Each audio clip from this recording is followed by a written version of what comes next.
আগামীকাল থেকে শুরু হচ্ছে ক্লাব বিশ্বকাপের কোয়ার্টার ফাইনালের লড়াই। আগামীকাল ৪ জুন বাংলাদেশ সময় রাত ১টা অর্থাৎ ৫ জুন মুখোমুখি হবে ব্রাজিলিয়ান ক্লাব ফ্লুমিনেন্স ও আল হিলাল। ক্লাব বিশ্বকাপের কোয়ার্টার ফাইনাল নিশ্চিত করেছে ব্রাজিলের পালমেরাস, তাদের প্রতিপক্ষ চেলসি। পিএসজি খেলবে বায়ার্ন মিউনিখের বিপক্ষে আর বরুসিয়া ডর্টমুন্ড খেলবে রিয়াল মাদ্রিদের বিপক্ষে। টুর্নামেন্টের দ্বিতীয় রাউন্ডে আল হিলালের বিপক্ষে পরাজিত হয়ে ছিটকে পড়ার আগ পর্যন্ত ম্যানচেস্টার সিটিকেই এই টুর্নামেন্টের চ্যাম্পিয়ন হিসেবে প্রেডিকশন দিয়ে আসছিল বিভিন্ন ফুটবলের পরিসংখ্যান ভিত্তিক ওয়েবসাইট।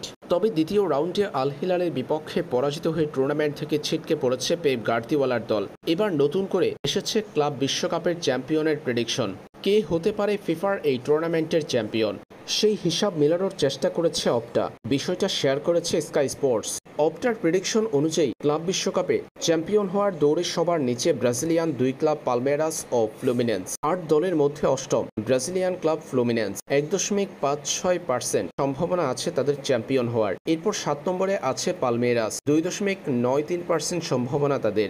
৬ নম্বরে আছে সৌদি প্রো লিগের দল আল হিলাল, ৪.৩৭% সম্ভাবনা তাদের। এরপর ৫ নম্বরে আছে বরুসিয়া ডর্টমুন্ড, তাদের সম্ভাবনা ৭.৮৮। এর আগে ৪ নম্বরে আছে বায়ার্ন মিউনিখ, ১৪.৭৮% সম্ভাবনা তাদের। ৩ নম্বরে আছে রিয়াল মাদ্রিদ, ১৬.৫৯% সম্ভাবনা নিয়ে। ২ নম্বরে আছে পিএসজি, ২৫.৪৫% সম্ভাবনা তাদের ক্লাব বিশ্বকাপ জয়ের। ১ নম্বরে আছে চেলসি, ২৬.৪৪% সম্ভাবনা আছে চেলসির ক্লাব বিশ্বকাপ চ্যাম্পিয়ন হওয়ার।